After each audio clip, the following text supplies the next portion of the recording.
हैं विलयन, विलय और विलायक के बारे में। जैसे कि प्रीवियस सेशन में हमने इसका बेसिक पढ़ा था, विलयन क्या होते हैं, विलायक क्या होते हैं, ये सारी चीज़ें, ठीक है। अब इसके आगे का थोड़ा सा चीज़ें हम लोग यहाँ पर पढ़ने वाले हैं। जैसे विलयन है तो उसकी क्या क्या प्रॉपर्टीज़ होती है, उसकी क्या क्या विशेषताएं होती है, फिर निलंबन क्या होता है, कोलाइडी सॉल्यूशन क्या होता है, फिर इसके जो फॉर्मूला है जिससे आप केमिस्ट्री के क्वेश्चन सॉल्व करेंगे, मोलरता सॉल्व करेंगे, मोललता को सॉल्व करेंगे, मोल अंश, द्रव्यमान को सॉल्व करेंगे, उन सारे के बारे में हम लोग डिस्कस करेंगे। और एट द लास्ट हम लोग कुछ न्यूमेरिकल क्वेश्चंस यहाँ पर कंप्लीट करेंगे कि किस तरीके के क्वेश्चन आपसे एग्जाम में पूछे जाते हैं। इसके अलावा जो आपके प्रैक्टिस क्लासेस हो रही है उसमें भी आपने कल इवनिंग वाले सेशन में देखा होगा, कुछ हमने इसी तरीके से विलयन और विलायक वाले क्वेश्चंस कंप्लीट किए थे। ओके, सो स्टार्ट करते हैं सबसे अपने पहले पॉइंट से। सबसे पहले हम लोग देखेंगे विलयन के अवयव के बारे में, ठीक है। विलयन या वास्तविक विलयन जो होता है, सॉल्यूशन या फिर जिसको ट्रू सॉल्यूशन यहाँ पर बोला जाता है, ये होता क्या है। विलयन दो या दो से अधिक पदार्थों का एक सममांगी मिश्रण होता है, कल भी हमने डिस्कस किया था, रिवीजन हो जाएगा। दो या दो से अधिक पदार्थों का सममांगी मिश्रण यहाँ पर विलयन कहलाता है ना, जिसमें नियत ताप पर, मतलब टेम्परेचर फिक्स है, आपको टेम्परेचर के साथ कोई छेड़छाड़ यहाँ पर नहीं करनी है, ना आप टेम्परेचर कम करेंगे ना आप टेम्परेचर ज़्यादा करेंगे। अगर आप कम या ज़्यादा करते हैं तो वो कोई दूसरा ही सॉल्यूशन यहाँ पर निकल कर आएगा, जिसके बारे में अभी हम लोग डिस्कस भी करेंगे कि अगर आपने टेम्परेचर कम या ज़्यादा किया तो सॉल्यूशन विलयन पर क्या प्रभाव यहाँ पर पड़ता है, ठीक है। तो जो नियत ताप पर अवयवों की संबंधित मात्रा में एक निश्चित अनुपात तक या एक निश्चित सीमा तक परिवर्तन किया जा सकता हो, विलयन या फिर ट्रू सॉल्यूशन यहाँ पर कहलाता है। जस्ट लाइक नींबू पानी, सोडा पानी आदि हमारे दैनिक जीवन में प्रयोग किए जाने वाले विलयन के एग्जाम्पल्स है। एक निश्चित सीमा तक आप मिला सकते हैं, उससे ज़्यादा यदि आपने मिलाया या फिर टेम्परेचर चेंज आपने किया तो सॉल्यूशन की जो प्रॉपर्टी है, प्रकृति जो है वो यहाँ पर चेंज हो जाएगी। जैसे कि सबसे पहला पॉइंट आपकी स्क्रीन पर है, विलयन के अवयव। किसी द्विअंगी विलयन, कल भी हमने पढ़ा था द्विअंगी और त्रिअंगी क्या होते हैं। द्विअंगी जिसमें दो चीज़ें होगी, त्रिअंगी जो तीन से मिलकर बना होगा। जैसे कि पानी के अंदर मैंने नमक भी डाल दिया और चीनी भी डाल दी तो ये त्रिअंगी हो गए, है ना। तो द्विअंगी केवल दो पदार्थों का मिश्रण, है ना। जैसे कि विलय और विलायक, एक उसमें डाला जाएगा और एक उसमें घुलेगा। जैसे पानी है तो वो विलायक हो गया, उसके अंदर मैंने चीनी डाल दी तो चीनी क्या हो गई, विलय हो गई, ठीक है। तो एक ही विलय डला हुआ है तो इस प्रकार द्विअंगी बोला जाता है। अब इसमें विलायक को देखना चाहे तो एक बार विलायक को हम लोग देख लेते हैं। स्टार्ट कर दिया है सेशन को, है ना। सबसे पहले विलायक सॉल्वेंट की बात कर लेते हैं। तो विलयन का वह अवयव जो अपेक्षाकृत अधिक मात्रा में होगा, जो सबसे अधिक मात्रा में होगा, वह विलायक कहा जाएगा। जिस विलायक का डाइइलेक्ट्रिक नियतांक जितना अधिक होगा वो इतना ही अच्छा विलायक होगा। जैसे पानी सबसे अच्छा विलायक है, ऑक्सीजन सबसे गंदा विलायक है, जैसे हमने कल डिस्कस भी किया था, निर्वात हमने देखा था, है ना। सबकी वैल्यूज हमने यहाँ पर देखी थी। तो पानी सबसे अच्छा विलायक है क्योंकि इसका परावैद्युत नियतांक यानी कि डाइइलेक्ट्रिक कांस्टेंट कितना होता है, 80 यहाँ पर होता है। अतः इससे सार्वत्रिक विलायक, कोई भी चीज़ इसके अंदर बहुत ही आसानी से आकर घुल जाती है। विलायकों का उपयोग इत्र निर्माण में, औषधि निर्माण में, रंग रोगन घोलने में, निर्जल धुलाई में, अनेक प्रकार के खाद्य पदार्थों और पेय पदार्थ जो आप पीते हैं, सोडा वगैरह आप पीते हैं, तो उसमें किया जाता है ना। अब दूसरा जो पॉइंट है विलय है। द्विअंगी की बात करें, विलायक आपने पढ़ लिया, अब आपके सामने विलय है। विलयन में विलायक के अतिरिक्त उपस्थित एक या अधिक अवयव, विलय जो कि कम मात्रा के अंदर प्रेजेंट है, उनको विलय कहा जाता है। सामान्यतः द्विअंगी विलय में विलय की जो मात्रा है विलायक से हमेशा कम ही रहती है। जस्ट एन एग्जाम्पल, आयोडीन और अल्कोहल का जो विलयन है उसको टिंचर सॉल्यूशन या टिंचर आयोडीन के नाम से जाना जाता है।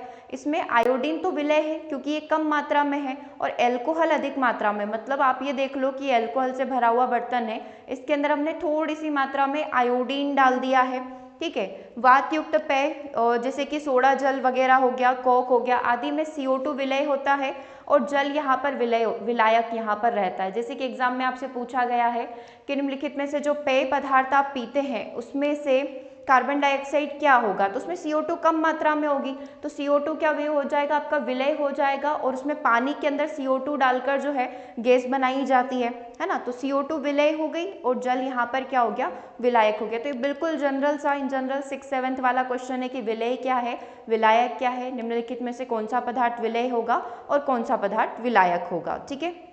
ये तो कल भी क्लियर हो गया था। आप चाहें तो एक बार इसको डायग्राम के थ्रू यहाँ पर देख सकते हैं ताकि अगर कोई हिंदी इंग्लिश वाला कन्फ्यूजन है तो वो भी साथ के साथ दूर होता जाए। सॉल्ट नमक कम मात्रा में है ना, तो ये क्या हो गया, सॉल्यूट यहाँ पर हो गया, है ना, विलेय यहाँ पर हो गया। हिंदी में भी लिख देते हैं, नमक कम मात्रा में तो नमक कौन हो गया, विलेय यहाँ पर हो गया। वाटर अधिक मात्रा में तो वाटर कौन हो गया, यहाँ पर विलायक हो गया। और सॉल्यूशन है ना, ये अपना क्या हो गया, नमक और पानी का विलयन क्या हो गया, विलयन यहाँ पर हो गया, नमक और पानी का सॉल्यूशन, दैट मीन्स ये विलयन हो गया सॉल्ट प्लस वाटर। ऐसे ही चीनी के साथ आप कर सकते हो, कार्बन डाइऑक्साइड और पानी के साथ कर सकते हो, एल्कोहल और आयोडीन के साथ कर सकते हो, है ना। विलयन, विलायक और विलेय में अब कोई कंफ्यूजन नहीं होना चाहिए, क्योंकि अब आगे जो हम लोग पढ़ेंगे वो कोलाइडी सॉल्यूशन के बारे में पढ़ेंगे, तो फिर उसमें डिस्पर्शन और डिस्पर्स की बात होगी, है ना। तो ये नई चीज़ें थोड़ी सी एडवांस लेवल पर पढ़नी है, तो ये बिल्कुल बेसिक सी जानकारी है जिसमें आपको कंफ्यूज नहीं होना है। अगर अभी भी आप इसमें कंफ्यूज हो रहे हो तो शॉर्ट नोट्स आप कॉपी पेन लेकर बैठे हैं तो लिख लो, विलेय कम मात्रा वाला, विलायक अधिक मात्रा वाला। अच्छा, अब इसके क्या क्या गुणधर्म यहाँ पर होते हैं, गुणधर्म के बारे में चर्चा कर ली जाए। चलो एक बार से आप इसके गुणधर्म पढ़ो, फिर हम लोग इसके बारे में डिस्कस करते हैं। क्या हुआ, क्लास में क्या दिक्कत आ रही है? हाँ, क्लास चल तो रही है, स्टार्ट तो हो गई क्लास। चलिए बढ़े, आगे बढ़े।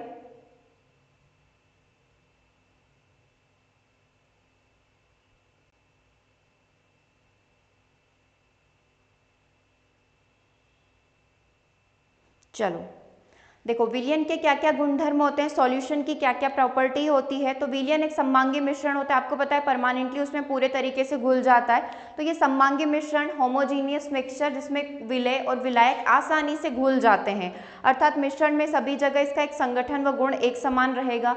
विलयन के कण व्यास में 1 नैनोमीटर यानी कि 10⁻⁹ मीटर से भी छोटे होते हैं, इसीलिए इनको आंखों से देखा नहीं जा सकता है ना। और इसको माइक्रोस्कोप से भी देखेंगे तो समझने में दिक्कत होगी।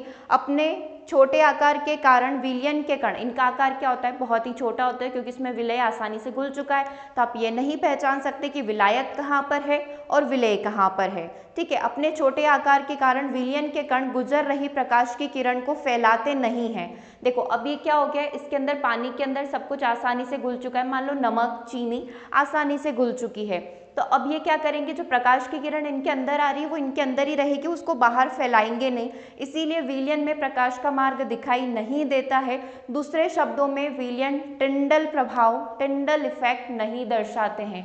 ये अपने आप में एक क्वेश्चन है कि विलयन निम्नलिखित में से किस प्रभाव को प्रदर्शित नहीं करेगा, टिंडल इफेक्ट को, ब्राउनी इफेक्ट को, है ना, ऐसे कई सारे 4 ऑप्शंस रहेंगे, तो ध्यान रखना विलयन का मतलब वो सममांगी होगा। ठीक है, सममांगी होना दैट मीन्स वो टिंडल इफेक्ट को शो नहीं करेगा। अगर आपको कंफ्यूजन हो रहा है तो टिंडल इफेक्ट क्या होगा, तो उसको भी अभी हम लोग आगे पढ़ने वाले हैं। अभी ये चीज़ ध्यान रखो कि विलयन टिंडल इफेक्ट शो नहीं करते हैं।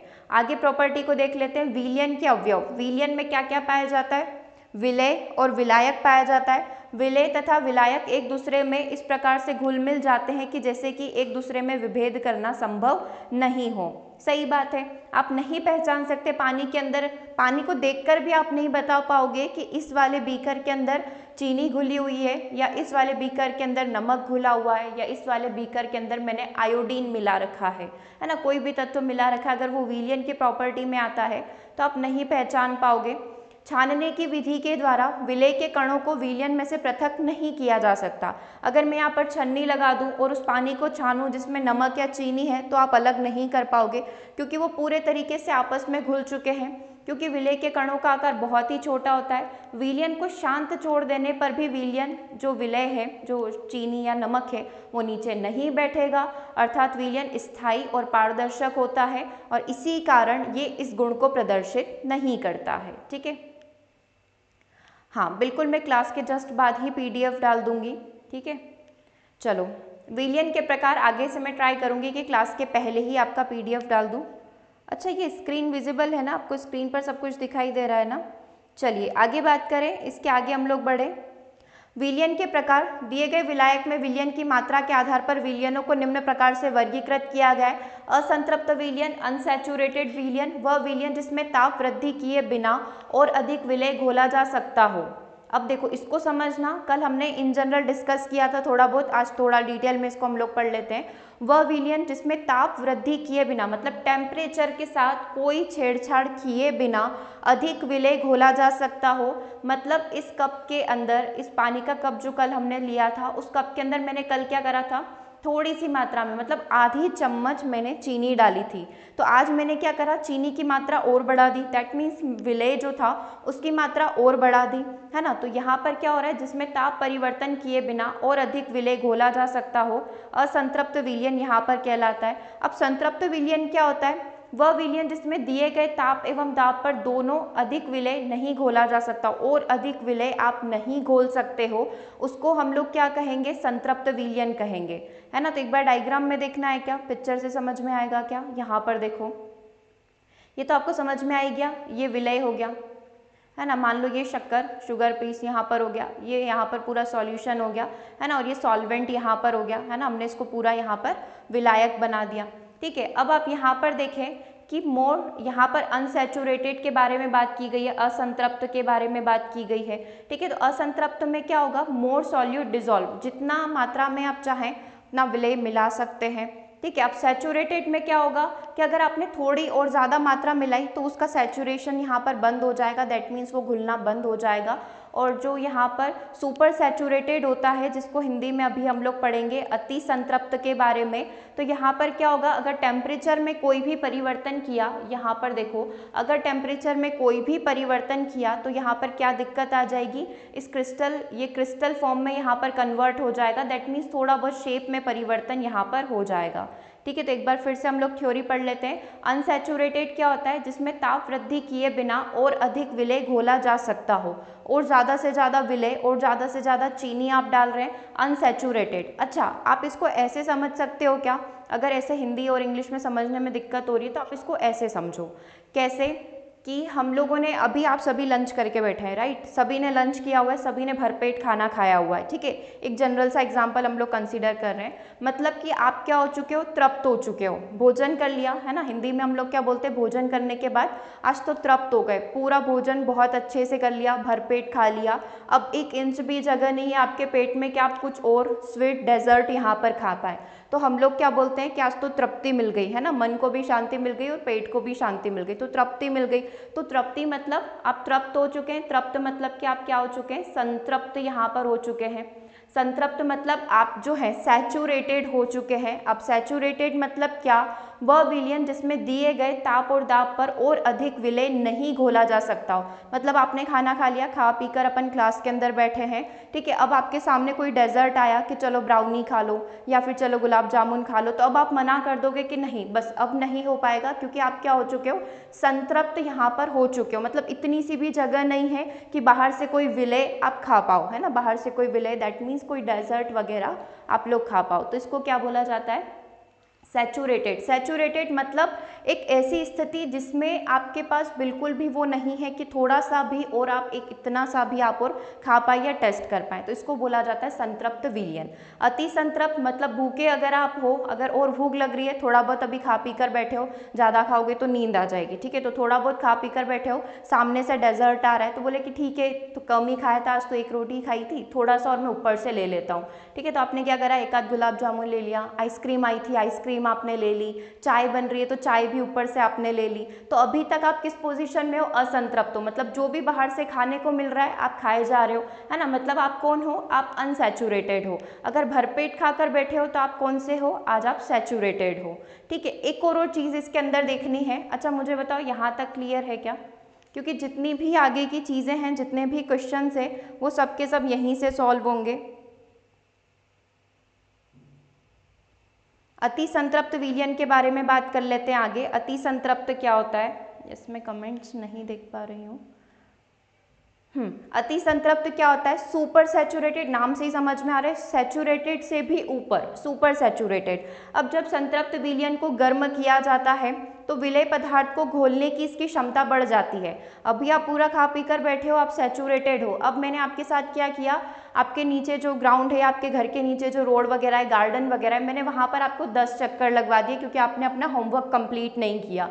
मैंने आपको क्लास में आकर पूछा कि आपने आपका होमवर्क किया, आपने बोला नहीं, हम लोग भूल गए, हम नहीं कर पाए। तो एज अ पनिशमेंट मैंने आपको बोला कि नीचे जो ग्राउंड है, नीचे जो गार्डन है, उसके 10 चक्कर लगा कर आओ। 10 चक्कर लगा कर आए, ठीक है। तो अब क्या हुआ, अब आपको ऊपर जैसे ही आए, अब आपको भूख लगने लग गई, ठीक है। तो वो क्या करा, स्थिति में परिवर्तन हुआ, है ना, जैसे कि यहाँ पर विलयन के साथ हो रहा है। अब संतृप्त विलयन को गर्म किया गया ताकि उसकी एनर्जी खत्म हो जाए, और आपको ग्राउंड के चक्कर लगवाए गए ताकि आपकी एनर्जी खत्म हो जाए। सो जब संतृप्त विलयन को गर्म किया जाता है तो विलेय पदार्थ को घोलने की क्षमता बढ़ जाती है। अब आपकी खाने की कैपेसिटी बढ़ जाएगी। इसी को क्या बोला जाता है, अति संतृप्त विलयन यहाँ पर बोला जाता है।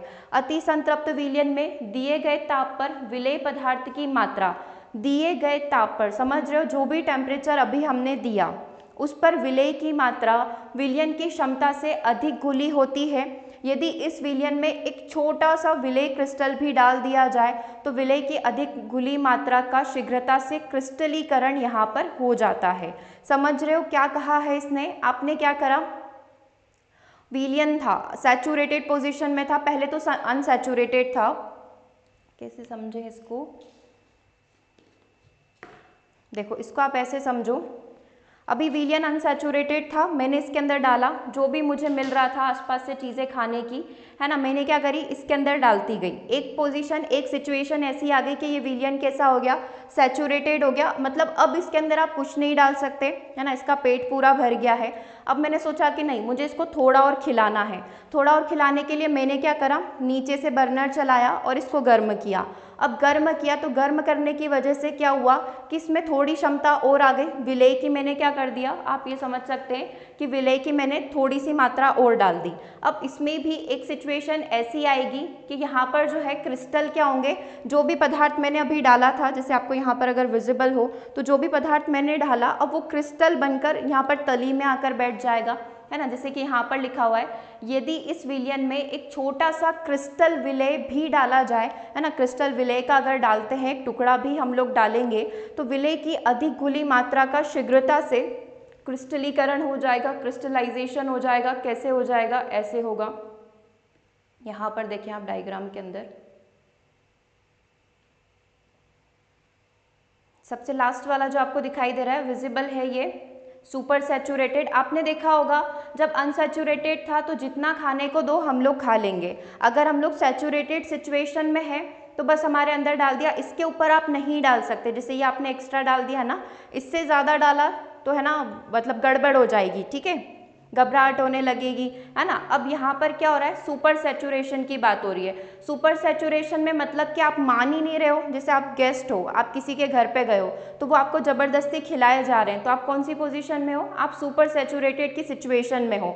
अब यहाँ पर क्या होगा, आपके पेट में गड़बड़ हो जाएगी, तो यहाँ पर क्या हो गया, अनस्टेबल हो गया, जो हमारा सॉल्यूशन है वो कैसा हो गया, यहाँ पर अनस्टेबल हो गया है ना, क्रिस्टल फॉर्म में यहाँ पर आ गया है, क्रिस्टलाइजेशन इसका यहाँ पर हो चुका है, ठीक है, क्लियर है यहाँ तक। चलो एक बार से बता दो, यहाँ तक कोई दिक्कत नहीं है तो फिर हम लोग आगे बढ़ जाते हैं। तीनों प्रकार के सॉल्यूशंस के बारे में हम लोगों ने डिस्कस कर लिया है।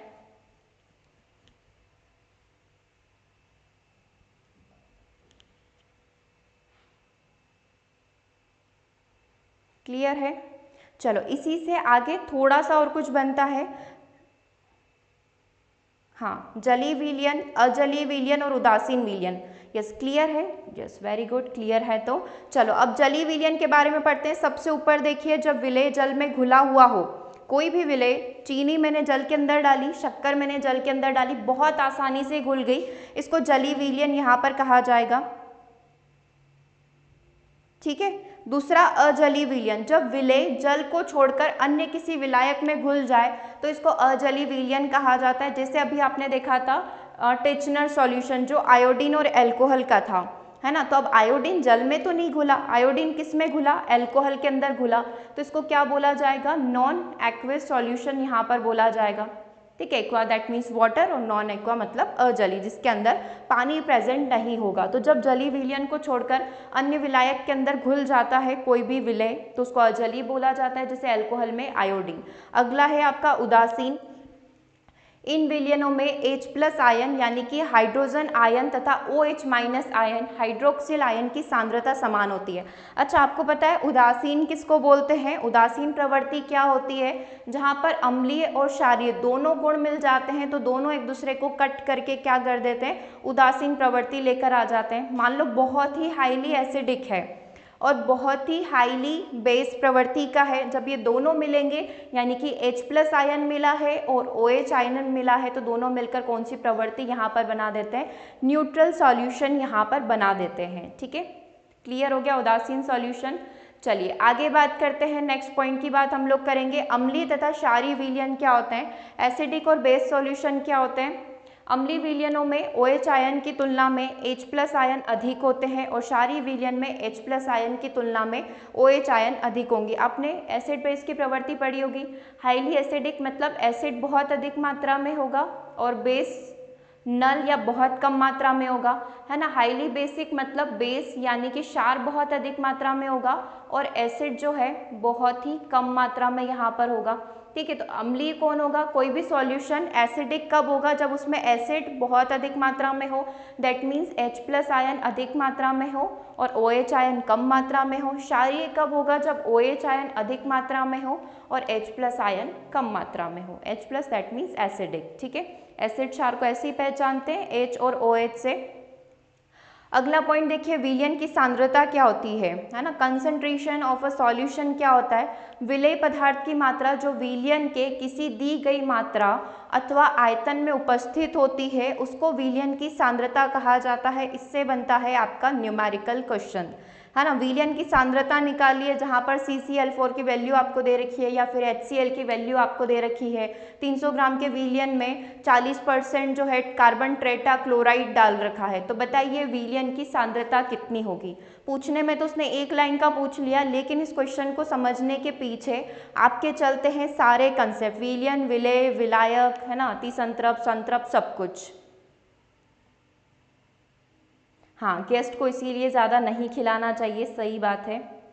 H+ OH, दोबारा देखो H+ का मतलब क्या होता है कि कोई भी सॉल्यूशन जो है वो कैसा है? एसिडिक है। अगर आपको बताना है कि निम्नलिखित में से अम्ल और क्षार को पहचानिए, तो अम्ल और क्षार को कैसे पहचानते हैं? यदि उसमें H+ आयन की सांद्रता अधिक है मतलब वो एसिडिक है, और यदि कोई सॉल्यूशन ऐसा है या कोई पदार्थ ऐसा है जिसमें OH- आयन की सांद्रता अधिक है ना, ऑक्साइड आयन की सांद्रता अधिक है, तो वो कौन सी प्रवृत्ति का होगा? वो क्षारीय प्रवृत्ति का होगा। ठीक है, चलिए आगे बढ़ते हैं। विलयन की सांद्रता, विलेय पदार्थ की मात्रा मतलब चीनी की मात्रा, मान लो इसमें ये चीनी भरी हुई है, विलेय पदार्थ की मात्रा जो विलयन के किसी भी दी गई मात्रा अथवा आयतन में उपस्थित हो। इस विलयन में पता है ये जो सॉल्यूशन आपको, अगर इस बॉटल, ये बॉटल विजिबल है तो इस बॉटल में मैंने बहुत सारी चीनी डाल रखी है, तो ये क्या हो गई? चीनी आसानी से घुल गई। तो ये जो सॉल्यूशन है ये सॉल्यूशन कैसा कहलाएगा? कंसंट्रेटेड सॉल्यूशन कहलाएगा, सांद्र सॉल्यूशन यहाँ पर कहलाएगा। ठीक है, हाँ शायद बॉटल ग्रीन कलर की इसलिए इसकी विजिबिलिटी इतनी अच्छी नहीं है, चलो कोई बात नहीं। विलेय पदार्थ की मात्रा जो विलयन को किसी दी गई मात्रा अथवा आयतन में उपस्थित होती है विलयन की सांद्रता कहलाती है। अपेक्षाकृत कम सांद्रता वाले विलयन मतलब कि चीनी बहुत कम मात्रा में है, दैट मीन्स वो तनु विलयन हो सकता है, कोई भी एक डाइल्यूट सॉल्यूशन यहाँ पर हो सकता है। यदि सांद्रता बहुत अधिक है तो उसको सांद्र विलयन, कंसंट्रेटेड सॉल्यूशन यहाँ पर बोला जाएगा, जैसा अभी आप पढ़कर आए हो सांद्रता और अति सांद्रता और सुपर सांद्रता के बारे में, है ना। क्लियर है ये वाली चीज़? तो चलिए, अब विलयन की सांद्रता को व्यक्त करने के कुछ फॉर्मूलाज होते हैं। अगर आपको बोला जाए कि बताइए विलयन की सांद्रता कितनी है, expressing the concentration of a solution. बाकी सारे स्टूडेंट्स कहाँ चले गए आज? चलो, आपको क्लियर है यहाँ तक, है ना। ये फॉर्मूलाज आपके सामने हैं। अगर मैं बोलूँ कि इसका प्रतिशत द्रव्यमान निकालिए, अवयव का प्रतिशत द्रव्यमान निकालिए, तो कैसे निकालोगे? विलयन के अवयव का द्रव्यमान डिवाइड बाय विलयन में कुल द्रव्यमान। विलयन में अवयव कौन है? विलयन में अगर मैं बोलूँ कि अवयव का प्रतिशत निकालना है, है ना। इसको बहुत आसानी से और बहुत ध्यान से समझना, ध्यान इधर उधर नहीं भटकाना है। सही बात है, आपकी बात बिल्कुल सही है आरिफा जी कि फॉर्मूलाज याद नहीं होते हैं, तो याद करना भी नहीं है, सिर्फ समझना है। हम लोग सिर्फ बार बार एक ही एग्जाम्पल के बारे में बात क्यों कर रहे हैं, कल से बार बार चीनी, नमक, वाटर के बारे में बात क्यों कर रहे हैं, क्योंकि इन तीनों से आप सारे फॉर्मूलाज याद कर सकते हो। जैसे मैंने याद करे वैसे आपको भी याद रहेंगे, बस समझने की ज़रूरत है। देखो, अवयव का प्रतिशत द्रव्यमान, अभी मैंने जब बोला था कि विलयन में क्या क्या पाया जाता है तो आपको याद आ गया था कि विलयन में एक तो सॉल्यूशन में क्या क्या पाया जाता है, एक तो विलेय पाया जाता है और विलायक पाया जाता है ना। अगर मैं पूछूं कि पानी में क्या क्या था, कल जो हमने 2 बीकर के अंदर 2 कप के अंदर पानी मिलाया था, तो 1 कप के अंदर मैंने चीनी डाली थी और 1 कप के अंदर मैंने नमक डाला था। तो विलयन में विलेय होते हैं और विलायक होते हैं। तो विलयन के अवयव क्या क्या हो गए, विलयन में विलेय और विलायक उसके अवयव हो गए, है ना। तो अवयव का प्रतिशत द्रव्यमान, अगर मैं पूछूं कि विलेय का प्रतिशत द्रव्यमान कितना होगा और अगर मैं पूछूं विलायक का प्रतिशत द्रव्यमान कितना होगा, तो ये इसी की बात हो रही है। अगर विलेय का पूछे तो विलेय का निकाल लेना, अगर विलायक का पूछे तो विलायक का निकाल लेना। समझ रहे हो, लैंग्वेज समझ में आ रही है कि नहीं आ रही है? हाँ, विलेय और विलायक, सही बात है आपकी। किसका इंग्लिश वर्ड पूछा आपने ये?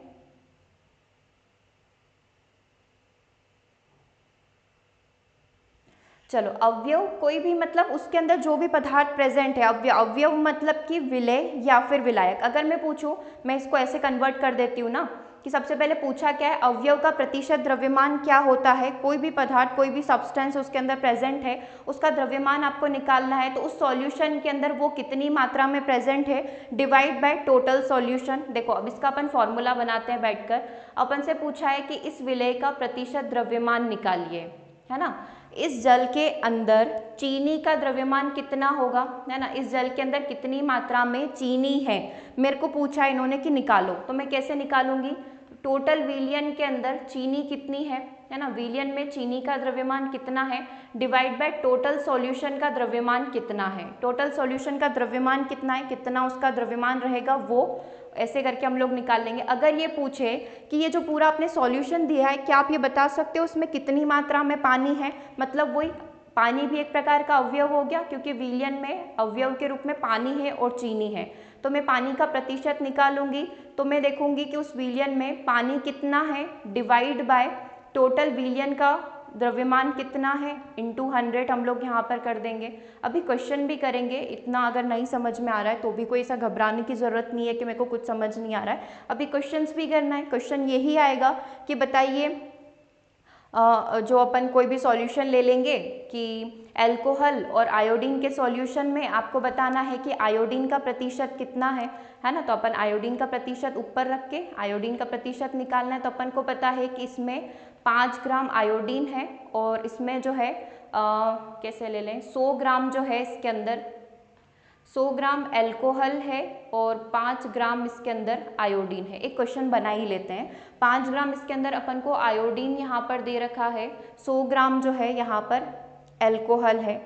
टोटल आपको क्या निकालना है, आयोडीन का प्रतिशत निकालना है। तो आयोडीन का प्रतिशत कैसे निकालोगे, आयोडीन की मात्रा कितनी है 5 ग्राम डिवाइड बाय टोटल विलियन कितना है, 5 ग्राम आयोडीन है और 100 ग्राम एल्कोहल है, मतलब टोटल 105 हो गया। तो 5/105 इंटू 100, यहाँ से आपका आंसर आ जाएगा। ठीक है, आ रहा है समझ में, बस फिर तो और क्या ही चाहिए, है ना। तो ये अवयव या तो वो विलेय हो सकता है या फिर वो विलायक हो सकता है, कोई भी वो पूछे। मतलब मैं आपको यहाँ पर 2 बनाकर दे देती कि विलेय का प्रतिशत द्रव्यमान तो फॉर्मूला तो वही होता, विलायक का प्रतिशत द्रव्यमान तो भी फॉर्मूला वही होता, बस जिसकी वैल्यू निकालना है उसको यहाँ ऊपर रख दो डिवाइड बाय टोटल सॉल्यूशन। अब अगर मैं इसका द्रव्यमान पूछा है, अगर मैं इसका आयतन निकालूँ तो आयतन में लिख लेना, अवयव का आयतन डिवाइड बाय विलयन का कुल आयतन, है ना। तो द्रव्यमान और आयतन जैसे आपसे पूछे वैसे आप यहाँ पर निकाल सकते हैं। अब मोल फ्रैक्शन अगर आपको निकालना है, जो कि कल के सेशन से एक नई क्लास स्टार्ट होगी जिसमें हम लोग मोलरता क्या होती है, मोललता क्या होती है और इसके न्यूमेरिकल क्वेश्चंस हम लोग कंप्लीट करेंगे, तो ये चीज़ें वहाँ पर आपको काम आएगी। आप चाहे तो एक बार फॉर्मूला इसका देख सकते हैं, है ना। एक बार मैं इन जनरल आपको मोलरता और मोललता के बारे में बता देती हूँ, फिर कल से हम लोग इसके बारे में डिस्कस करेंगे, क्योंकि केमिस्ट्री का पेपर अगर डीप में पूछना है तो वो फिर ये सारे क्वेश्चंस पूछेगा, है ना। अवयव का मोल अंश क्या होता है, मोल फ्रैक्शन क्या होता है, तो अवयव के मोलों की संख्या उस अवयव में कितने मोल प्रेजेंट है डिवाइड बाय कुल मोलों की संख्या। जैसे अपन आयतन वगैरह की बात कर रहे हैं ना, विलयन विलय की बात कर रहे हैं, ऐसे ही आप मोल नंबर्स यहाँ पर निकालेंगे और उस पूरे विलयन में कितने मोल हैं उस नंबर से आप इसको डिवाइड कर देंगे। अगर पार्ट्स पर मिलियन के अंदर निकालना है तो अवयव के भागों की संख्या आप निकालेंगे डिवाइड बाय विलयन में उपस्थित सभी अवयव के कुल भागों की संख्या इंटू 10⁶ कर देंगे, ताकि एक पार्ट के अंदर टोटल कितने जो है प्रेजेंट है, अवयव प्रेजेंट है, उनका नंबर यहाँ पर निकल कर आ जाएगा। हाँ, जिसका परसेंटेज निकालना है उसका ऊपर रखना है। मेरे को बोला है कि पानी का निकालो तो पानी की वैल्यू को ऊपर रख देंगे, अगर मेरे को बोले है कि चीनी का निकालो तो चीनी की वैल्यू को ऊपर रख देंगे, बस यही है इसके अंदर, है ना। तो ये मोल अंश और पीपीएम वाला कल थोड़ा डिटेल में डिस्कस करके इसके न्यूमेरिकल करेंगे। आप चाहे तो एक बार इसको भी देख सकते हैं। कहाँ गया, मोलरता और मोललता के बीच में एक बार डिफरेंस देख लो, ताकि कल जब आप पढ़ोगे तो थोड़ी चीज़ें आपको ध्यान रहेगी पहले से, है ना, एक्सपीरियंस काम आएगा आपका। तो मोलरता, सबसे पहले मोलारिटी के बारे में हम लोग बात कर रहे हैं, ठीक है, नाम में कन्फ्यूजन होता है हिंदी इंग्लिश में। मोलरता 1 लीटर विलयन में किसी पदार्थ के विलय में मोलों की संख्या कहलाती है। मोलरता क्या होता है, 1 लीटर विलयन में कितने मोल प्रेजेंट है ना, बेसिकली ये क्या है, मोलरता है। तो 1 लीटर विलयन में कितने मोल है, और मैं मोललता बोलूँ, मोलालिटी बोलूँ तो 1 किलोग्राम। अब देखो कंपैरिजन कहाँ पर होगा, यहाँ पर वैल्यू निकलेगी लीटर में और यहाँ पर वैल्यू निकलेगी किलोग्राम के अंदर। तो मोललता 1 किलोग्राम विलयन में पदार्थ के विलय के मोलों की संख्या को मोललता कहा जाता है। मोलरता विलयन के आयतन से संबंधित होती है ना, और मोलरता विलायक की मात्रा से संबंधित है। ये किसके बारे में बात कर रहा है, सॉल्यूशन। मतलब मोलरता किसके साथ डील करती है, डायरेक्टली पूरे के पूरे विलयन के साथ डील करती है, लेकिन मोललता देखो नाम से थोड़ा आप ऐसे समझो, है ना। इसकी स्पेलिंग भी लिख देते हैं ताकि हिंदी इंग्लिश में कन्फ्यूजन नहीं हो, है ना। वैसे मैं कल आपको पूरा एक एक चीज़ डायग्राम के साथ सिखाऊंगी इसके बारे में, बट ठीक है, एक बार थोड़ा सा आइडिया आपको होना चाहिए जो आप कल पढ़ने वाले हैं। तो मोलरता अपने आप में बड़ी है ना। अब जो बड़ा होगा वो बड़े लोगों के साथ डील करेगा और जो छोटा होगा वो छोटे लोगों के साथ डील करेगा। तो बड़ा कौन है इसमें, मोलरता बड़ी है, तो ये पूरे सॉल्यूशन के साथ डील करेगी। सॉल्यूशन में आपका चीनी, शक्कर, पानी सब कुछ आ जाएगा, ठीक है। तो मोलरता विलयन के आयतन से संबंधित होती है, लेकिन मोललता छोटी है, तो ये विलायक जो कि अधिक मात्रा में प्रेजेंट होगा, जैसे चीनी और पानी में पानी ज़्यादा मात्रा में है तो ये पानी की मात्रा से संबंधित होगा, यानी कि विलायक की मात्रा से संबंधित होगा। मोलरता ताप से परिवर्तित हो जाती है, अगर टेम्परेचर चेंज करा तो मोलरता चेंज। मोललता पर ताप का कोई प्रभाव नहीं पड़ता है, क्योंकि इसका काम केवल विलायक से, इसमें पूरे सॉल्यूशन में क्या हो रहा है इसको कोई मतलब नहीं है। मोलरता की इकाई मोल प्रति लीटर होती है, लीटर के साथ डील हो रही है तो मोल प्रति लीटर। मोललता की इकाई मोल प्रति किलोग्राम होती है, क्योंकि इसमें किलोग्राम के साथ डील करी जा रही है। हम लोग जो भी वैल्यू निकालेंगे वो किलोग्राम के अंदर निकालेंगे, ठीक है। तो ये एक डिफरेंस होता है मोलरता और मोललता के बीच में, और इसका फॉर्मूला भी कुछ इसी प्रकार से हम लोग निकालते हैं, जैसे कि अभी तक जो आपने पढ़ा मोलरता और मोलरता के बारे में, उसमें आप यहाँ पर देख सकते हैं कंसंट्रेशन कैसे निकाला जाता है। तो बड़ा कौन था, मोलारिटी बड़ा था, ठीक है, ये वाला बड़ा था कैपिटल एम, नाम भी इसके ऐसे ही हैं। कैपिटल एम जो बड़ा है वो capital M, moles of solute जो भी विलय में जितने भी मोल प्रेजेंट है वो वाले, divide by litre of solution, जो पूरा विलियन है वो कितने लीटर में है, जैसे 5 लीटर है, 10 लीटर है, 1 लीटर है, आधा लीटर है, तो सॉल्यूशन के बारे में बात होगी। अब उसमें कौन कितनी मात्रा में है अवयव, उसके बारे में बात नहीं होगी। अगर मैं मोलालिटी की बात करूँ तो मोल्स ऑफ सॉल्यूट, ऊपर की वैल्यू तो बिल्कुल सेम ही रहेगी, जो भी विलय है वो वाली, divide by mass of solvent. यहाँ पर किसके साथ डील की जाएगी, विलायक के साथ, यानी कि जो अधिक मात्रा में है। जैसे कि पानी और चीनी में पानी अधिक मात्रा में है, एल्कोहल और आयोडीन के अंदर एल्कोहल अधिक मात्रा में है ना, तो उसके साथ डील करेंगे। जो बड़ा होगा वो बड़े लोगों के साथ, दैट मीन्स विलियन के साथ डील करेगा, और जो छोटा होगा मोललता वो छोटे लोगों के साथ, यानी कि केवल विलायक के साथ डील करेगा, ठीक है। और जो विलय तो ऊपर रखा हुआ है ही सही, क्लियर है। और लीटर और किलोग्राम भी आपका क्लियर हो ही गया है, किसको लीटर में रखना है, किसको किलोग्राम के अंदर रखना है। चलो अब आगे बढ़ जाते हैं, सॉल्युबिलिटी की बात करते हैं, विलयता की बात करते हैं, मतलब कौन किसके साथ अच्छे तरीके से घुल सकता है ना। तो किसी दिए गए ताप और दाब पर, ये समझ में आ रहा है यहाँ तक, ओके मैम इंग्लिश में अब तो पूरा समझ आ गया, इंग्लिश में आ गया अब समझ में, दैट्स ग्रेट। चलो, विलेयता सॉल्युबिलिटी क्या होती है, इसीलिए मैंने आज फिर से कुछ चीज़ें आपको रिवाइज करवाई है, ताकि जो कल इंग्लिश में नाम हम लोग नहीं देख पाए थे वो आज हमने इंग्लिश में भी पढ़ लिया, तो रिवीजन भी हो गया कल की क्लास का और कुछ नई चीज़ें भी आपने साथ के साथ देख ली। ठीक है, तो आज जो मोलरता देखिए, कल थोड़ा सा और डिटेल में पढ़ेंगे और उसके MCQs कंप्लीट करेंगे। अच्छा, मुझे ये बताओ, जितने भी लोग ये क्लास के अंदर बैठे हुए हैं, कॉपी पेन लेकर बैठे हैं? कॉपी पेन लेकर बैठना है, उससे बहुत ज़्यादा फायदे होते हैं। ठीक है, कोई भी चीज़ जो याद नहीं रह रही है ना, जो स्क्रीन पर रहेगा तो 5 से 7 मिनट रहता है, उसके बाद नेक्स्ट स्क्रीन आ जाती है, तो मतलब पुरानी चीज़ें फिर रिवाइज करने के लिए आपके पास कुछ होना तो चाहिए कि आज मैंने ये पढ़ा। ठीक है, किसी दिन होगा तो मैं अपने ऑफिस रूम का आपको फ़ोटो सेंड करूँगी, जिसमें मैंने जो जो भी चीज़ें यहाँ पर लगा रखी है पढ़ने के पर्पज़ से, है ना। मोस्टली अभी साइंस की क्लासेस ज़्यादा हो रही है, तो साइंस के नोट्स लगा रखे हैं, फार्मूलाज लगा रखे हैं, ताकि जब भी मैं इस रूम के अंदर आऊँ मुझे फार्मूलाज दिखे और वो मुझे याद हो जाए। ठीक है, अगर मुझे अच्छे से याद होंगे तो मैं आपको अच्छे से याद करवा पाऊँगी। हाँ बिल्कुल, लेकर बैठे हैं आप, लेकर बैठे हैं, दैट्स ग्रेट। चलो, सॉल्युबिलिटी पर आ जाते हैं फटाफट से। किसी दिए गए ताप और दाब पर विलायक की दी गई मात्रा सामान्यतः 100 ग्राम, कल भी पढ़ा था 100 ग्राम हम लोग एक आइडियल वैल्यू मानकर चलते हैं किसी भी विलयन के लिए। किसी दिए गए ताप और दाब पर, जो भी टेम्परेचर, जो भी प्रेशर हमको दे रखा है, जो भी एटमॉस्फेरिक प्रेशर है ना, इस पर विलायक समझ रहे हो, पानी, है ना, जो अभी हमने जनरली कंसिडर किया है। किसी दिए गए ताप और दाब पर विलायक की दी गई मात्रा इन जनरल 100 ग्राम में घुलने वाले विलेय की अधिकतम मात्रा को उसकी विलेयता कहलाते हैं। तो क्या आपको पता लग पा रहा है? पेट फुल है, संतृप्त विलयन जो अभी आपने पढ़ा था उसी की बात हो रही है।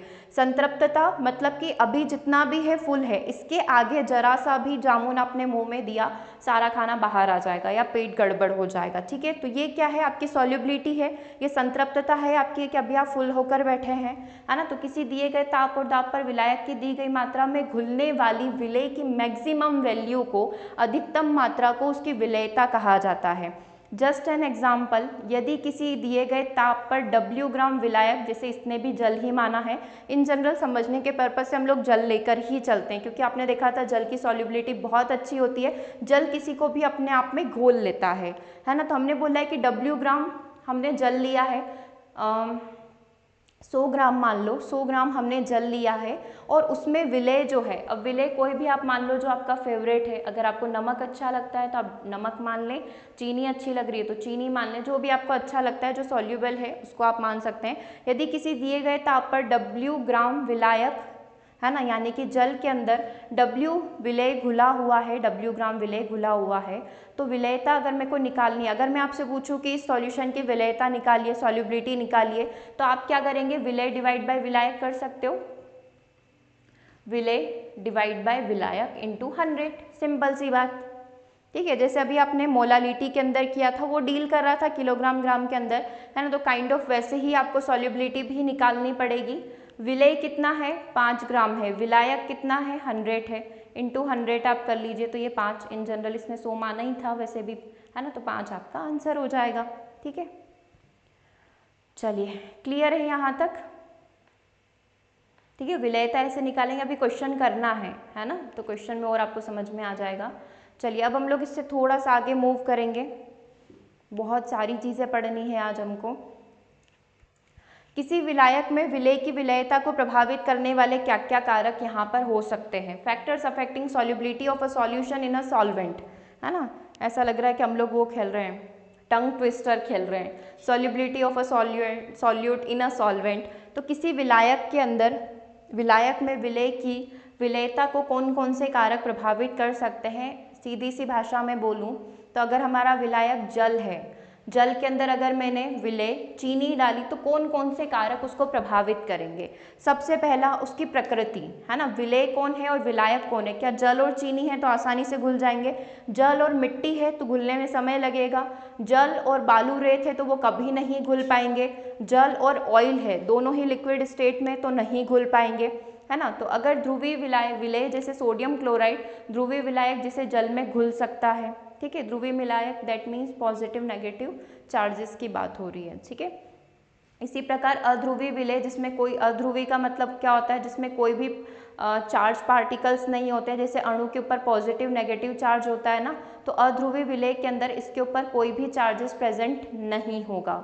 ठीक है, तो इसी प्रकार अध्रुवी विलेय जैसे कोलेस्ट्रॉल, ब्रोमीन आदि अध्रुवी विलायक जैसे बेंजीन, टेट्राक्लोराइड आदि में घुल सकते हैं। मतलब कौन सी चीज़ किस चीज़ के अंदर घुल सकती है उसके बारे में डिपेंड करता है कि विलेय क्या है और विलायक क्या है ना। अगर जल है तो आसानी से घुल जाएगा, बेंजीन, कार्बन टेट्राक्लोराइड आदि में कोलेस्ट्रॉल घुल सकता है, ब्रोमीन यहाँ पर घुल सकता है। ठीक है, हाँ पोलर बोल सकते हैं, बिल्कुल सही बताया आपने, पोलर बोलते हैं इनको, ध्रुवी विलायक और अध्रुवी विलायक को।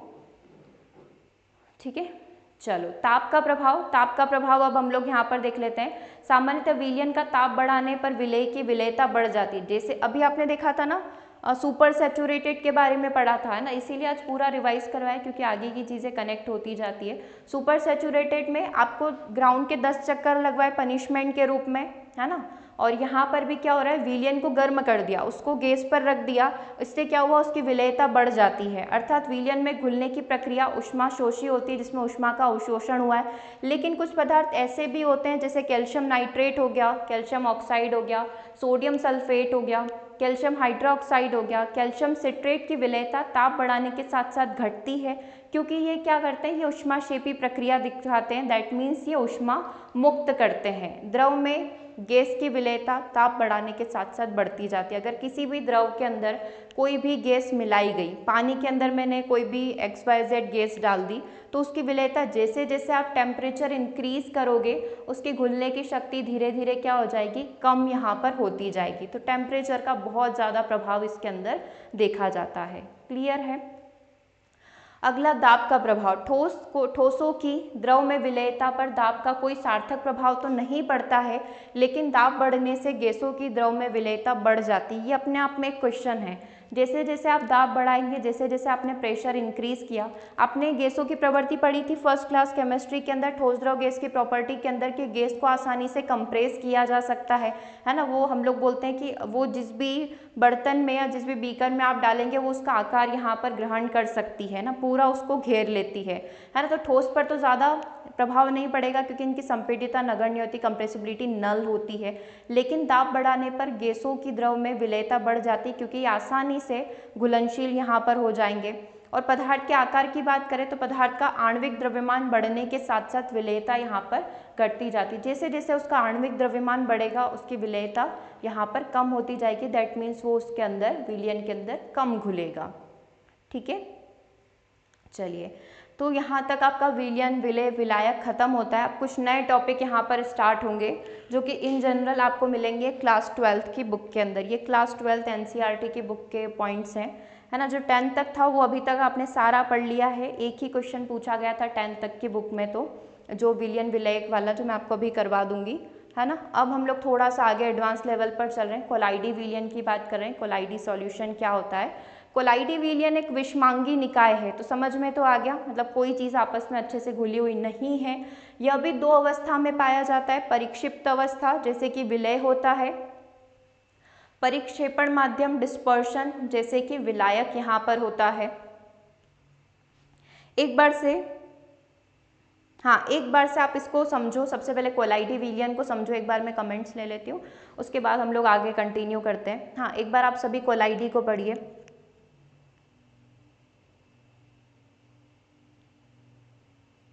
कंटिन्यू रहेगा ना, वीडियो रुकता नहीं है, लाइव है ना ये। क्या समझ में नहीं आया?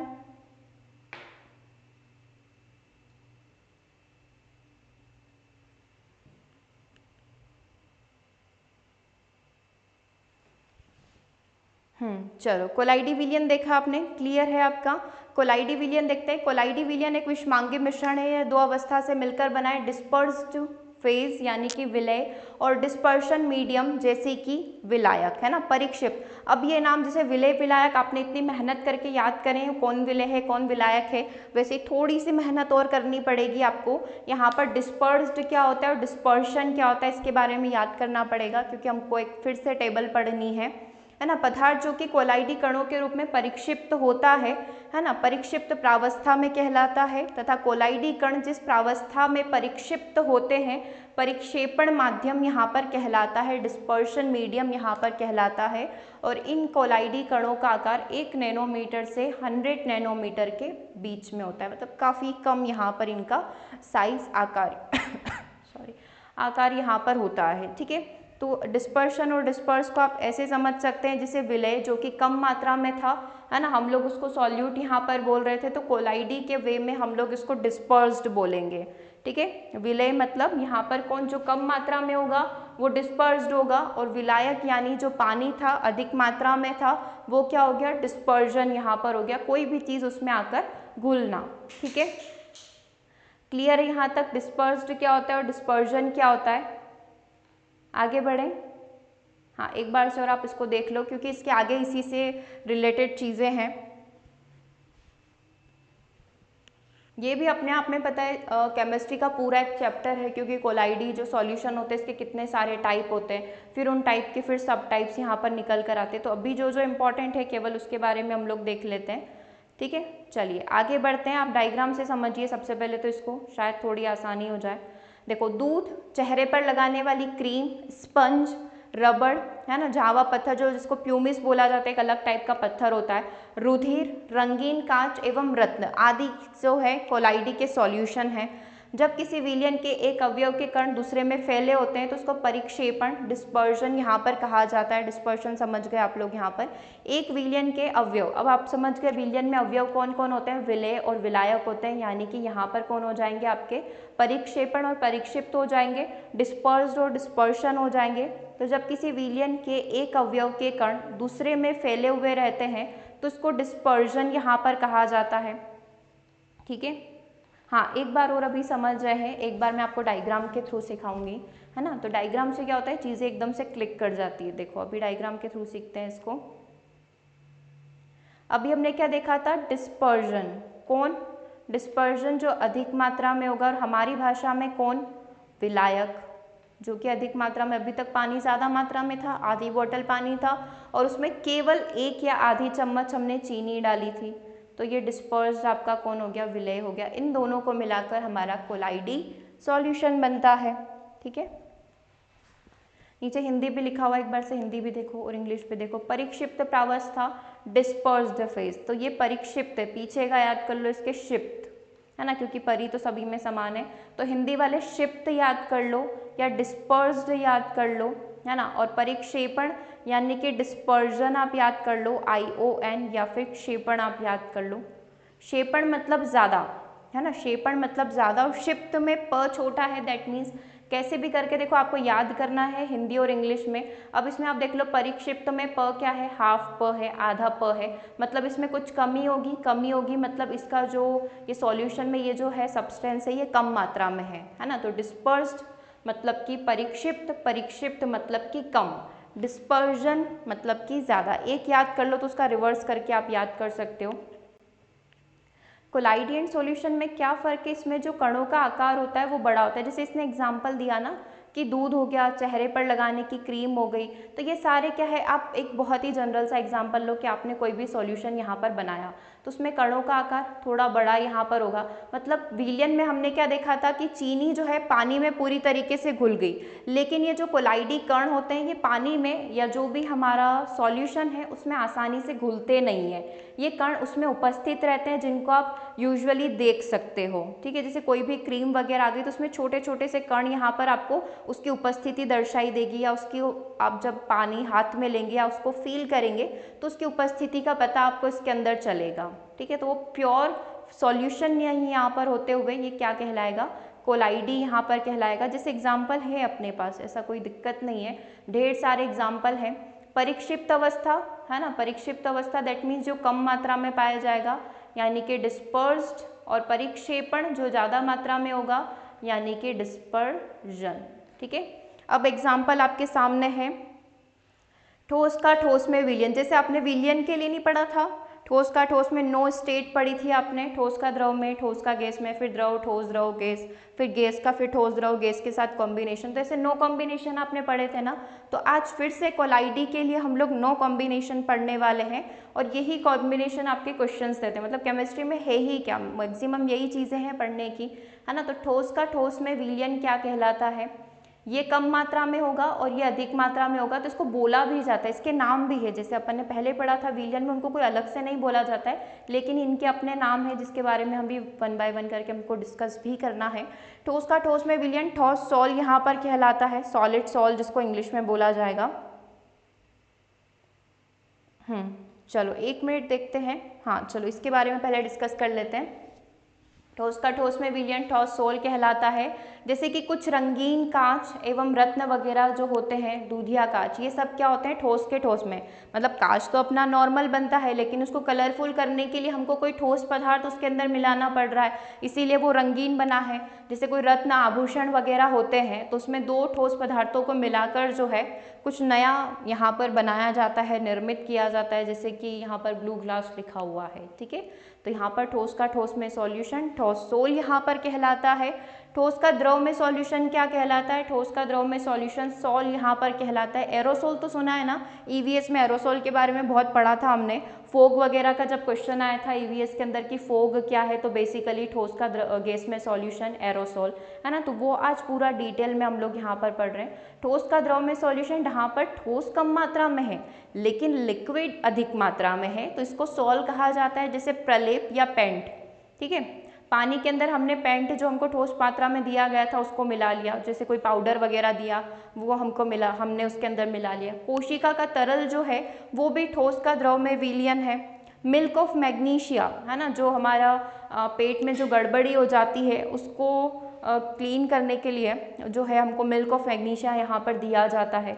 जिसे मड, कीचड़ आप ले सकते हैं। अभी पानी आया, बहुत ज़्यादा बारिश हुई, पहले से रोड पर काफ़ी ज़्यादा मिट्टी जमी हुई थी, है ना। तो अब क्या हो गया, पानी के अंदर क्या हो गया, मिट्टी मिल गई। तो पानी तो आपका क्या हो गया, द्रव हो गया। उसमें ठोस कौन मिल गया, मिट्टी, धूल वगैरह, पत्थर, कंकड़ वगैरह मिल गए। तो ये क्या कहलाता है, ये सोल कहलाता है। तो कीचड़ क्या है, कीचड़ किस प्रॉपर्टी को शो करता है, द्रव का ठोस में विलयन, जहाँ पर द्रव जो है आपका डिस्पर्जन हो जाएगा और मिट्टी जो है या ठोस जो है आपका डिस्पर्स्ड हो जाएगा, ठीक है।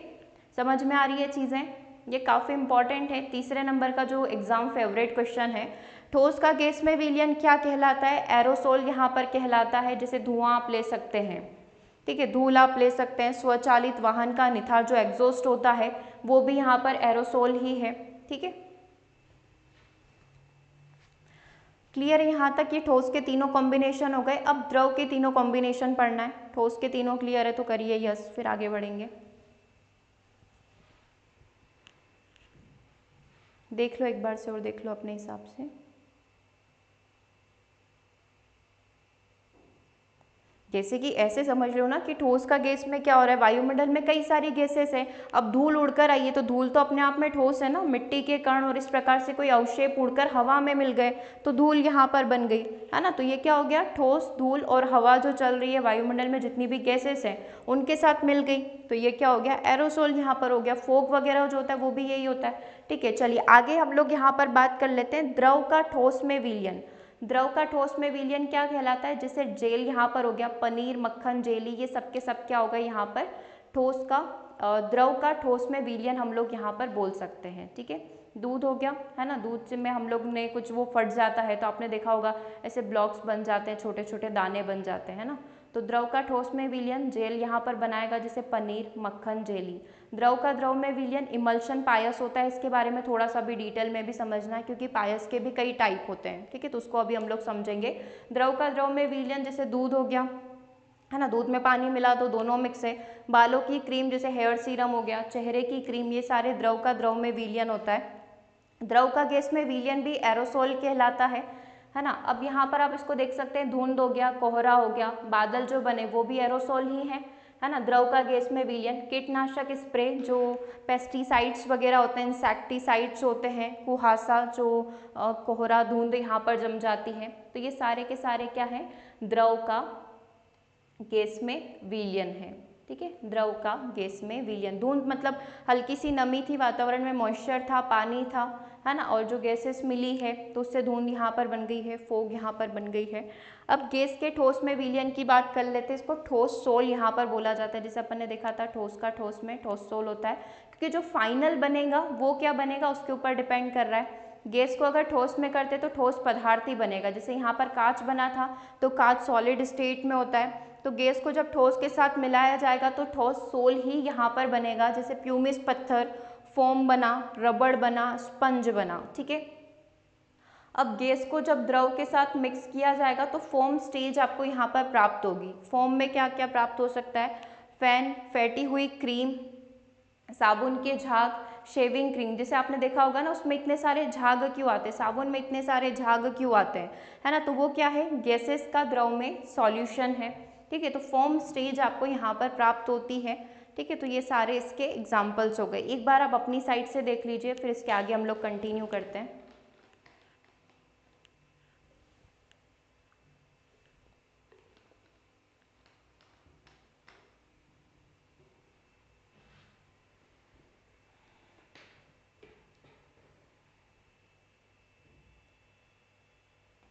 ये यहाँ से भी आपको समझ में आ गया होगा, जो अभी तक अपन ने डिस्पर्शन और डिस्पर्स पढ़ा था, ये कम मात्रा में है, ये अधिक मात्रा में जो फाइनल सॉल्यूशन बनेगा वो इसी के आधार पर बनेगा। ठोस है तो ये पूरा ठोस यहाँ पर बनेगा, द्रव तो ये द्रव स्टेज में आएगा, ये गैस तो ये पूरा गैस स्टेज के अंदर आएगा, ये ठोस तो ये पूरा पनीर, मक्खन, जेली ठोस अवस्था में होता है ना, द्रव तो द्रव अवस्था में ये सारी चीज़ें आ जाएगी। तो डिस्पर्शन ज़्यादा इफेक्टिव होगा, है ना, क्योंकि ज़्यादा मात्रा में है, विलायक है। ओके, चलिए क्लियर है, आगे पढ़ें। टिंडल प्रभाव पढ़ना है। चलो पहले इसके गुण पढ़ लेते हैं, फिर उसके आगे देखते हैं। सबसे पहले टिंडल कोलाइडी विलयन के जो गुण होते हैं इसके बारे में देख लेते हैं। यह एक प्रकार का विषमांगी स्थायी निकाय होता है जिसे सामान्य निस्यंदक पत्र के द्वारा छाना नहीं जा सकता। जो अभी तक आप पूछ रहे थे ना कि क्या डिफरेंस है इसके और इसके अंदर, ठीक है, तो यह एक प्रकार का विषमांगी हेट्रोजीनियस परमानेंट सिस्टम होता है जिसको आप किसी भी फिल्टर पेपर से छान नहीं सकते हैं। परिक्षिप्त कणों को आंखों से नहीं देखा जा सकता है, लेकिन अगर आपने माइक्रोस्कोप लगाया तो आप देख सकते हो, है ना। अब अपन समझते हैं डिफरेंस। क्लास का टाइम क्या है, 2 बजे से स्टार्ट हुई है और जब तक अपनी क्षमता, अपनी कैपेसिटी है पढ़ने की तब तक पढ़ेंगे, है ना। चलो, तो हम कहाँ थे अभी, कोलाइडी विलयन के गुणों के ऊपर। तो कोलाइडी विलयन के गुण स्थायी निकाय होते हैं, जैसे कि विलयन से भी कंपैरिजन करते जाना। विलयन की प्रॉपर्टी इसीलिए मैंने आज फिर से पढ़ाई थी आपको, ताकि आप कंपैरिजन कर पाएँ, है ना। तो विषमांगी स्थायी निकाय होता है जिसे सामान्य निस्यंदक पत्र, ऑर्डिनरी फिल्टर पेपर के द्वारा छाना नहीं जा सकता। तो आप सोच रहे होंगे कि पहले भी तो यही पढ़ा था, विलयन को भी नहीं छान सकते, तो सही बात है, नहीं छान सकते हैं विलयन को भी और कोलाइडी सॉल्यूशन को भी। लेकिन डिस्पर्स्ड कणों को, यानी कि विलय, जो अभी अपन ने प्रयोग किया था चीनी सॉल्यूशन दिखाने के लिए, विलय के रूप में चीनी और नमक का प्रयोग किया था, तो यहाँ पर कोई दूसरी चीज़ होगी।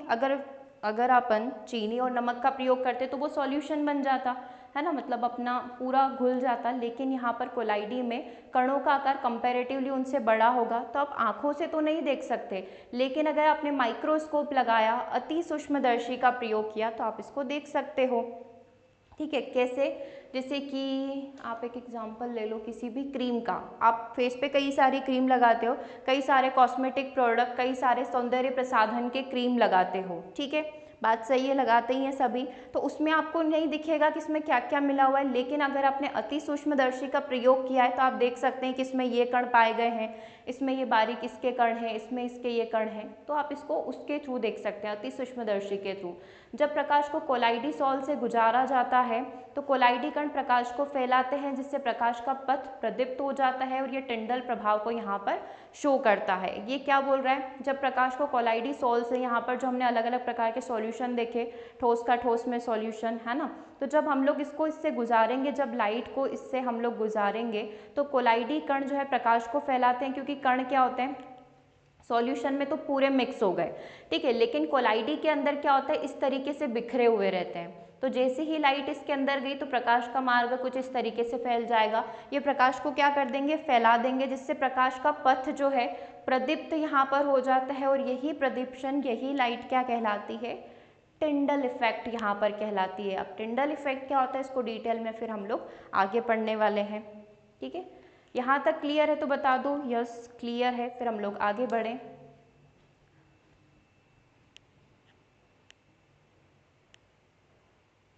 ठीक है,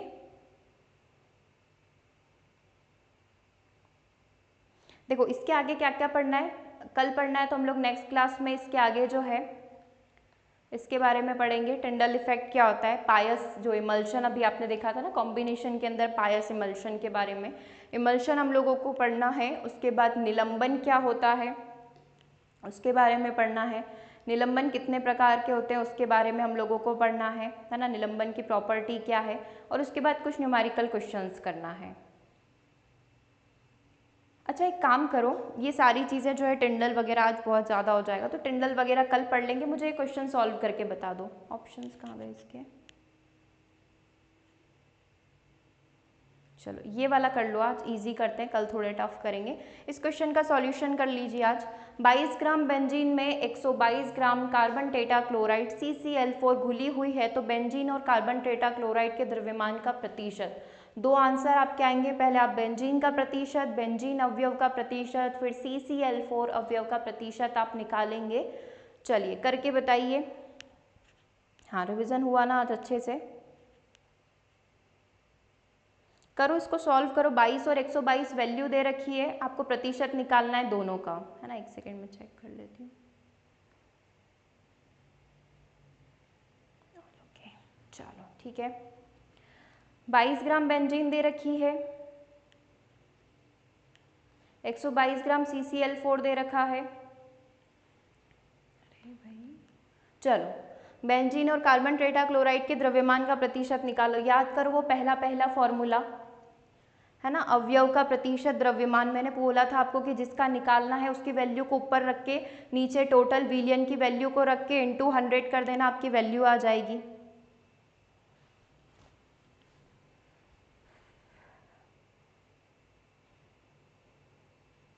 ऑप्शंस चाहिए,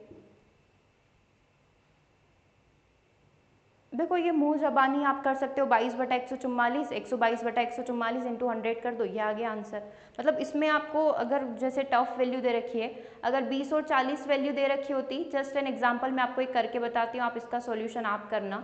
20 ग्राम बेंजीन आपको दे रखा है और 40 ग्राम CCl4 कार्बन टेटा क्लोराइड आपको दे रखा है। पता है कैसे होगा ये, 20/60 इंटू 100, 40/60 इंटू 100, ये आ गया आंसर। अब समझ में आया कैसे किया हम लोगों ने। बेंजीन का 15.2 आ रहा है, ओके देख लेते हैं, है ना। अपन को क्या करना है, बेंजीन का बोल रखा है तो अवयव का प्रतिशत द्रव्यमान इज इक्वल टू विलेय का द्रव्यमान, है ना। द्रव्यमान बोला है तो द्रव्यमान, और जैसे भी पूछा होता किलोग्राम में पूछा होता है, कैसे भी पूछा होता तो आप निकाल सकते थे, लीटर में होता तो लीटर में निकाल देते हैं ना, अगर कोई सॉल्यूशन इस तरीके का होता, लिक्विड स्टेट में होता, है ना। तो यहाँ पर विलेय का द्रव्यमान टोटल, विलियन का द्रव्यमान इंटू 100, विलेय का द्रव्यमान कितना दे रखा है 22 दे रखा है, टोटल डिवाइड बाय कितना हो जाएगा 144 हो जाएगा, इंटू 100 हम लोग यहाँ पर कर लेंगे। 2200/144 आपको सॉल्व करना था, और इधर कितना हो जाएगा, कार्बन टेटा क्लोराइड का भी बोला है इसने, CCl4 का भी निकालो, तो 122/144 है ना। 144 कैसे आया, जब 22 प्लस 122 को ऐड किया गया। विलियन में क्या होता है, विलेय प्लस विलायक होते हैं। 22 प्लस 122 कितना हो जाएगा, 22/22 44, 144 हो जाएगा। बस इस वैल्यू को सॉल्व करना है, 8.5 समथिंग कुछ आ रहा है ऐसा, करे सॉल्व कि आप कर लोगे। 4 तिया 12, 4 छंग 24, 4 5 20, 4 5 20, 0 2 से कट सकता है, 2 एकम 2, 2 8 16, 2 दूना 4, 2 7 14 और 2 5 10, मतलब इसकी वैल्यू आ रही है आपकी 275/18, 18 एकम 18, ठीक है। और 19 20 9 बचेंगे, 18 5 90, ठीक है। ऐसा ही कुछ आ रहा है क्या इसका, हाँ 18 5 90 हो गए, 5 बचे, 18 दूना 36, 18 3 54 ज़्यादा हो जाते हैं, मतलब इसकी वैल्यू कितनी आ गई 15.2 आ गई। मेरी राइटिंग नहीं दिख रही है क्या, चलो 15.2 आ गई, मतलब मेरा बेंजीन का वैल्यू 15.2 आ गया है। एक आंसर आया था 15.2 करेक्ट है। इसको भी सॉल्व कर लेते हैं, इसको भी कट कर लेते हैं। 4 तिया 12, 4 छंग 24, 36 बारी जाएगा, 4 दूना 8, 4 5 20, 2 से कट हो जाएगा, 2 एकम 2, 2 8 16, 2 चंग 12, 2 एकम 2, 61 इंटू 25/18। ठीक है, आप चाहे तो उसका 25 में गुणा ही कर लो। 25 एकम 25, 25 5 100, 25 छंग 125 और 2 127। ठीक है, और उसको 18 से भाग लगाना है। 18 5 90, 18 छंग 108, 18 7 126। ठीक है, ऐसा कुछ आप सॉल्व करेंगे तो इसकी वैल्यू आ जाएगी। हम लोग देख लेते हैं इसको कैसे सॉल्व किया हुआ है। कितना आ रहा है? 8.5 समथिंग आ रहा है। देख लेते हैं इसका सॉल्यूशन। 84.72 है। 8.5 आप शायद दशमलव में इधर और उधर कंफ्यूज हो गए। 84.72 आएगा 122 को जब आप 144 से डिवाइड करेंगे तो। ठीक है, बस आप इसको डिवाइड कर लीजिए, 4 से कर लीजिए, है ना, जैसे अभी हम लोगों ने किया था 4 से आप कर सकते हैं। इसको सॉल्व करेंगे तो आपका वैल्यू आ जाएगा 84.72 और 15.28 जो अभी हम लोगों ने निकाला बेंजीन का द्रव्यमान और CCl4 का द्रव्यमान। ऐसे किसी का भी पूछे वही फर्स्ट फॉर्मूला आपको लगाना है अवयव के द्रव्यमान का, है ना, तो ये ऐसे करके आपका सॉल्व हो जाएगा।